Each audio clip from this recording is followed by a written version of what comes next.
welcome back to God Family Politics, where I get to talk about my favorite things. One, the Lord, two, family, and then politics. There is so much news going on, and one of the things that's going on that you may not know about is that pro-life organizations are being attacked, and the news is not reporting it.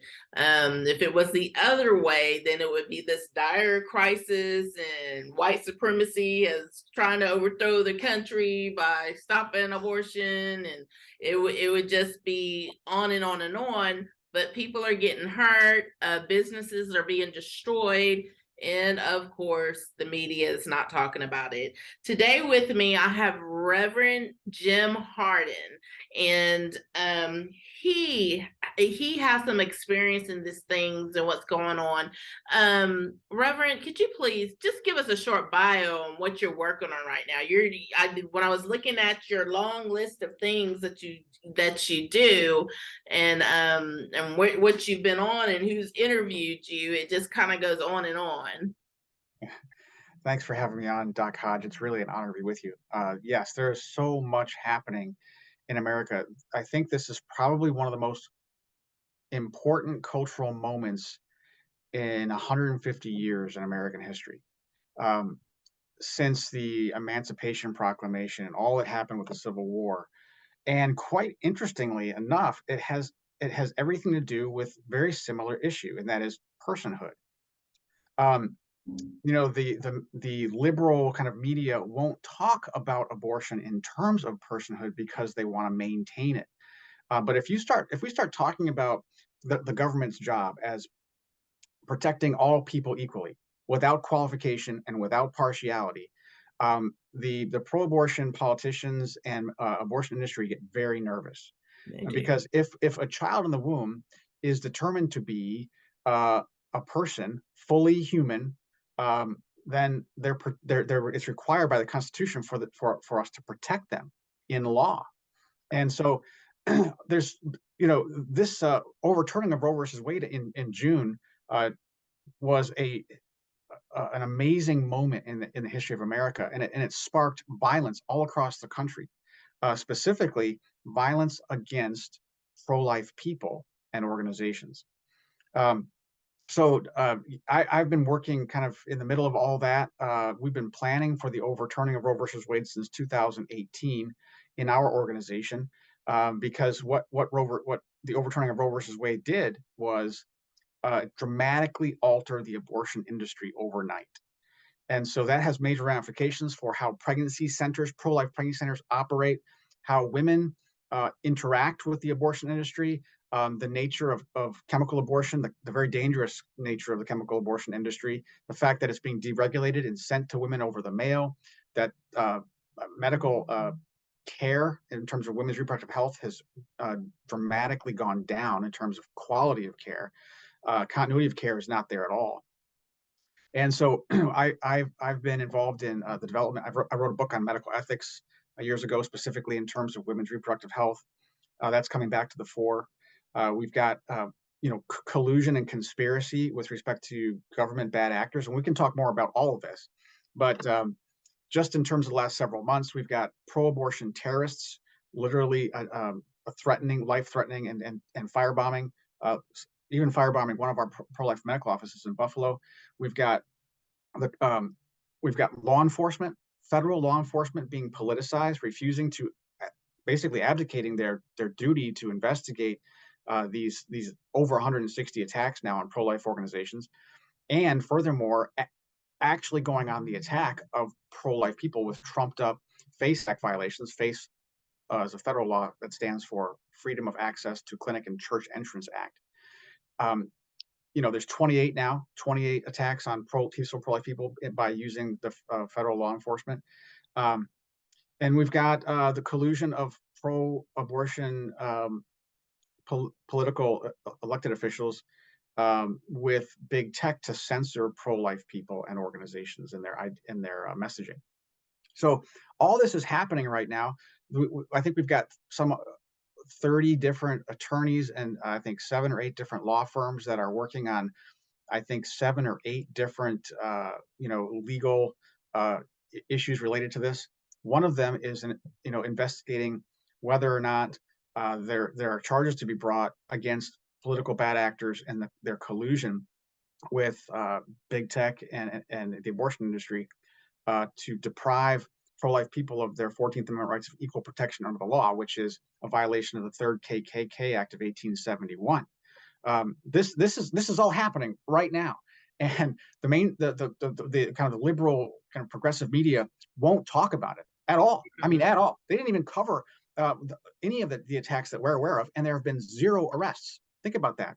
The largest policing agency in the world with 14,000 employees and with the best forensic technology known to man in the FBI doesn't know a single person who's been perpetrating these crimes. That's impossible. It's naive to think that. They can find what they can do in terms of identifying criminals is absolutely astounding and amazing. They're sitting on a mountain of evidence and they're saying they can't find these people. I just don't. It's just not possible. So they're choosing It's not to make crazy. arrests. It's crazy that the conspiracy theories aren't theories, and they aren't. It is a conspiracy to cover up the truth, but and this is not the country. This is not the country that we were, and I get that America's never been perfect. I understand that, No. but we've come so far, and as far as other countries, we they look to us for being great and staying great and be able to help them some, keep their freedoms and everything, but just slowly we're having, well, it's faster now, we're getting our rights stripped away from us, and people don't even realize that the rights, Christians have stayed quiet, they've stayed neutral, they've stayed, because of political correctness, and political correctness is sending us all to hell. And so I just don't understand. I don't understand the like, and we see it, but it's not being reported. You're right. And what is happening to our country? You look at scripture, um, and there's so much in there about the church, the leaders of the church. They're supposed to be the watchmen on the wall. Ezekiel describes, shepherds as being the watchmen on the wall. They're supposed to be looking out there and identifying all the threats on the horizon.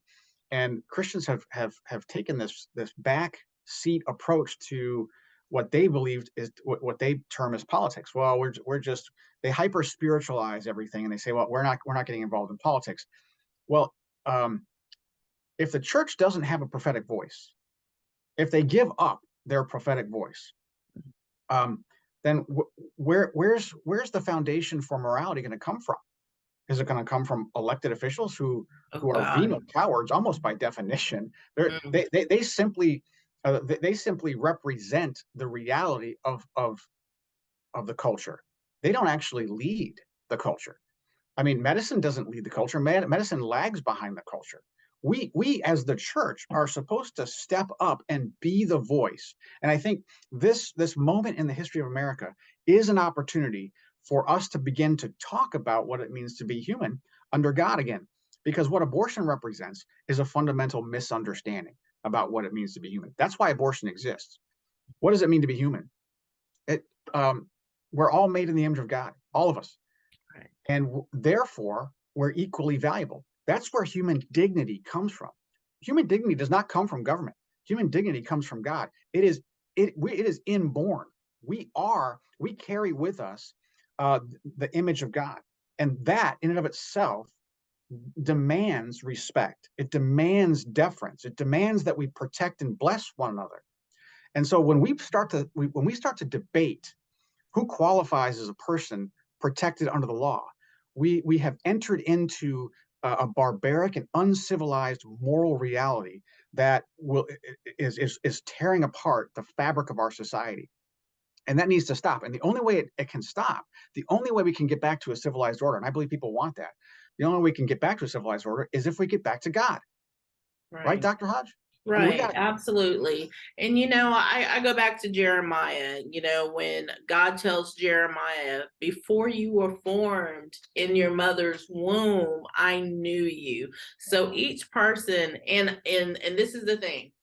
I'm not going to sit here and judge you. I definitely have empathy for those that feel like they have no choice. They've been put in a horrible situation, but what I can tell you is that for you and your child, God has a plan for, and if you've had an abortion, there's no condemnation. There's forgiveness. And so, but he tells Jeremiah, before you were born, in your mother's womb, I knew you, and I've called you, and I pointed you to the nations. And so, just like there's a plan for your life, I would tell them, Reverend, there's a plan for that child's life. The plan may not be for you to raise them, but the plan may be for someone else in the destinies, and I wish I would have known a little bit better, because we don't talk about it enough. It's not talked about in the church. It wasn't talked about in the church when I was growing up. And so maybe I would have made it a different, when I got pregnant, as a teenager at 18 and my senior year in high school, maybe I would have made a different decision, wouldn't have had to live with the guilt and the self-hate. And so, but there is another way. There's definitely another way, and there's a plan for every child that's conceived. Amen, Doc. When the reason why pro-life pregnancy centers exist, like Compass Care, our mission is that we're a Christ-centered agency dedicated to empowering men and women to erase the need for abortion by transforming their fear into confidence. And it's the fear that drives them. It's the fear of the unknown that drives a woman to seriously consider abortion. And we say erase the need, not because we believe there's a philosophical need for abortion, but because when a woman faces an unplanned pregnancy, she looks at her circumstances. She says, what's my boyfriend going to do? What are my parents going to say? What about school? What about childcare? What about, I mean, you name it. It all hits her like a wave, and she's in fight or flight mode. And she says, I'm stuck. I'm trapped. I've got no other choice. I need to have an abortion. That's where women are. Not a sane woman alive actually wants to have an abortion. She's coerced into it by her circumstances, by her the culture around her, her so-called support network, whatever the case might be. Our job as believers, as the body of Christ, is to come alongside of her and sacrifice, like Christ sacrificed for us and gave us our lives back. We're to sacrifice for our fellow man, and wherever they are in their life journey, and give them their life back.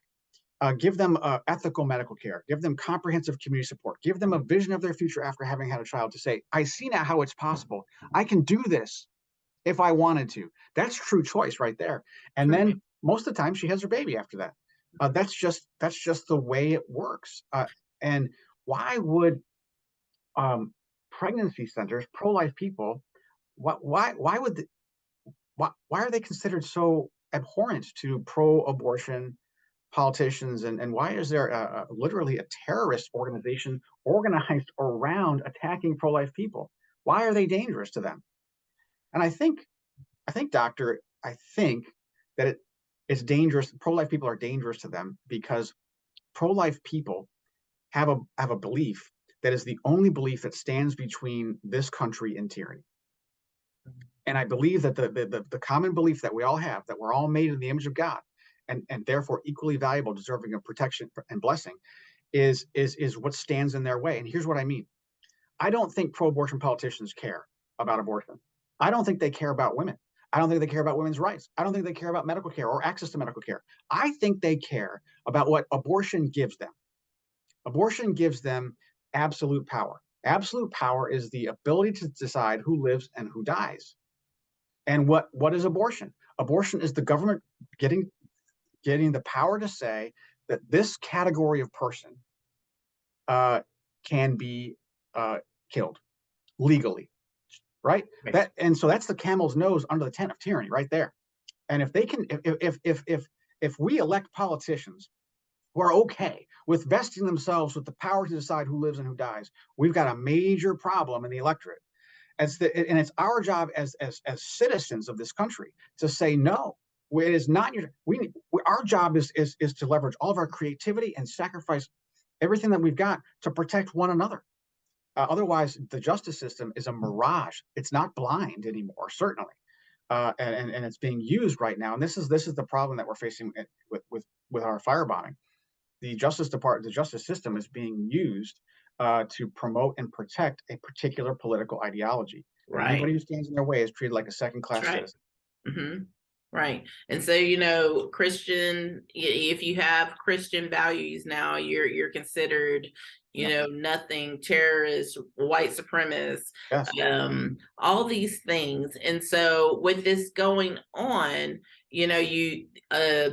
people will repeat, separation of church and state, and so, but that's not in the Bible. That's not in the Bible. And so I think about a Shadrach, Meshach, and Abednego and Daniel. When the Yes. government said, "Hey, you're gonna kneel to this, to this statue, to this idol, to this, you're gonna do this because the government said you're gonna do this." And these Yes. were some boys, young men, that decided to say, "No, no, no, who can defy the armies of our God?" Yeah. And so Christians need to build their backbone. The Okay. backbones need to come back, because it's not the government that gives us our rights. Our rights are ordained by God. And so, and anybody that defies that is contradictory, excuse me, to the word of God. And Mhm. so, Christians need to build backbones. I mean, I've even been afraid to talk about certain things, because I don't want to hurt anybody's feelings, and it's politically incorrect. And I just realized that political incorrectness, you know, being politically correct, are causing so many people to go to hell. And that's not Well, what we want.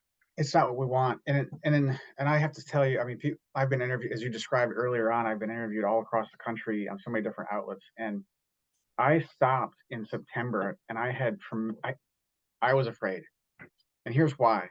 And I was having this conversation with my son yesterday, who's in a criminal justice program here in New York. Uh, he's a senior, and he's top of his class, straight A's. Um, and now he's one of his last classes. He's being propagandized in this transgender kind of movement. Insisting the teacher was insisting that giving transgender surgery to an 11-year-old who doesn't have teeth yet um, is And that's bona not fide child problem. abuse. And Mm. he said, "I believe," and they wanted to know his opinion. He said, "I believe," and he was being very, very respectful. "I believe it's child abuse. This child doesn't know who he or she is." I mean, they don't know the implications of all that's involved here. They can't even comprehend informed consent relative to medical procedures. And by the way, this isn't the medical community shouldn't be doing this anyway. It's just pure mutilation. It's elective mutilation, and these children can't even give mental assent to elect to the mutilation. So the parents ought to be tried. The medical community ought to be this, Oh yeah.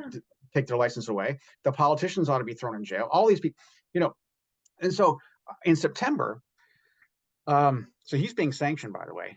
He's got a strike against him, and they're threatening to to reduce his grade, and he could get an F. Wow. So this is really bad news, and this is what's happening in our educational system at the higher levels now. But in September, when I came out in August and I said the FBI is slow walking, we were firebombed, bona fide. We $500,000 of damage, multiple perpetrators. It was a hit job. I saw the video, and the FBI didn't even want me to see the video. Our own video surveillance. This is our private property. We gave it to them because we couldn't have. I mean, the power was out. We couldn't make a copy. So they refused to let us see our own video surveillance. I finally got a chance to see it after beating up on the FBI and the media, telling everybody in the world that the FBI is slow walking this. And then we had to file a lawsuit to finally get our videotape back, our own private property. Um, File a lawsuit with the local police department. So um, I was in an interview with a journalist with Epic Times, and his name was John Ransom. And I said, he said, so he wanted to know about this lawsuit. and I was hedging. I was like, well, I kind of think that the FBI might be politicized, and the rank and file guys are okay. And he's like, Jim, I don't tell you what. Let's just stop right here. I don't think there's anything here. I don't think there's anything to interview about. I said, really? He said, no. And I said, do you want to know why I'm hedging? Because I am hedging. He said, yeah, please tell me. I said, okay, I'm hedging because I'm afraid. I'm afraid that if I go out there and I say the FBI is choosing not to make arrests, they are making a conscious choice to abdicate their duty to investigate attacks on pro-life people, that their next step is character assassination, and they're going to come after me and other pro-life people. That's what I'm afraid of. He said, "Oh, I." He said, "I totally understand where you're coming from," and I had to get over that. I did. I mean, I really, that was a hurdle for me. I said, "Okay, let's do this interview." So I did the interview, and it all came out. And now the FBI is being investigated by the House Judiciary Committee for abdicating their responsibility to investigate pro-life people, right? So unless we step out and are willing to be uncomfortable and sacrifice ourselves and our comfort and maybe even our lives, I don't know. I hope and I pray not. Nothing's going to change. We have to be willing to stand for righteousness' sake. We have to be willing to be that Jeremiah-like prophetic voice to the nations. And otherwise, what do we expect? It's only going to be. And the sad thing is, when we talk about Jeremiah, he had no convert. He had no converts. And so, I'm always praying, and I tell my children, I said, whatever's coming after me, I just always pray that I'm ready to die for what's right, because it is coming to that already. The character assassinations you talked about, we watched that happen. We watched that happen, that to anybody that wanted to stand on the side of the right or support a president, that you were completely assassinated. Your rights were taken away, and they're not done, and they're not done. And so as a Christian who's been sitting on the sidelines, you can't afford to sit on the sidelines anymore. The swamp is deep. The swamp, but we're stuck in the mud. This yeah. country is stuck in the mud.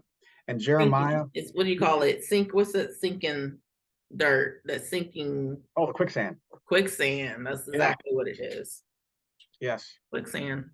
I was funny you talk about Jeremiah. There's so much going on. We've been, the character assassination began 3 days after that article came out on the Epic Times with John Ransom. The FBI began attacking peaceful pro-life leaders, vilifying them, making them look like violent gang leaders. They were picking up closed cases in Tennessee and in Pennsylvania, resurrecting them, and then sending the FBI out with dawn raids with guns and putting their wives and children under the gun. These people are out in the open.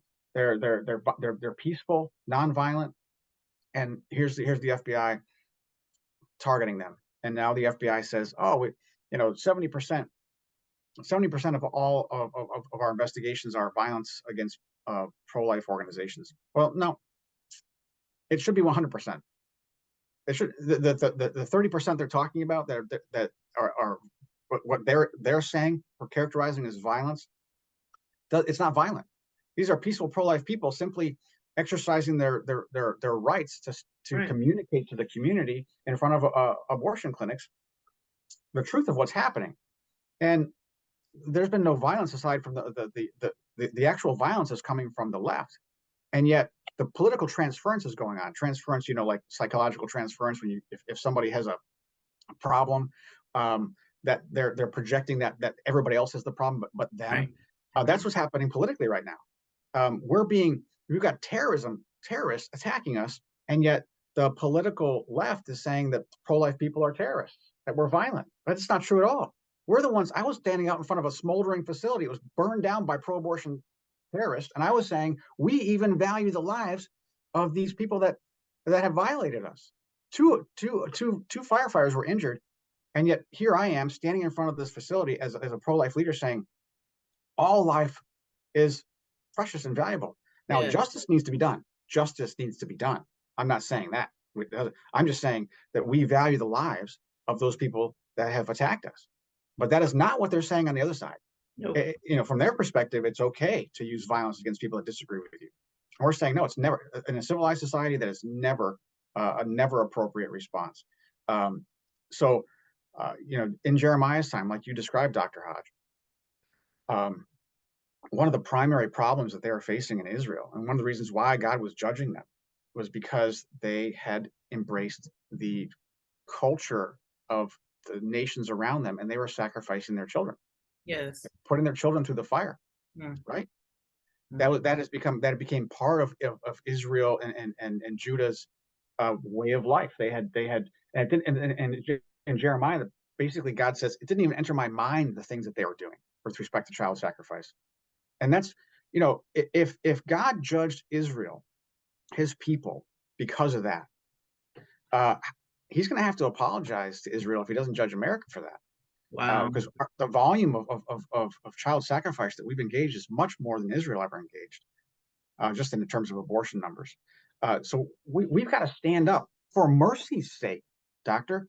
For mercy's sake, we've got to stand up and speak so that God would extend mercy to his people. Like King Josiah, he heard the law read in Deuteronomy. They found the book, they dusted it off, said, "We found this in the temple, and you want to read it? Yeah, read it." And then he tore his robes and he said, "Oh, we are in deep trouble, deep trouble." And God said, "I hear you, Josiah. I hear you." Josiah was the king around time Yeah. Jeremiah was in play. And God said, "I hear you, and I see that you've humbled yourself in your heart. And I'm gonna gather you in peace to your fathers, but I'm not going to relent on my judgment against Israel. Their sin, Wow. it's too deep. It's too Reverend deep." Harden, we're gonna have to end the show, and we're gonna have to pick this back up again. Yeah, So let's keep in touch, and we're gonna have to finish this conversation. Thank you so much for being on God Family Politics, thank you. and let's pick this back up. We're gonna have to do another segment, Would and love to. so you take care, and You bye. too. See you again on God Family Politics. Thank you.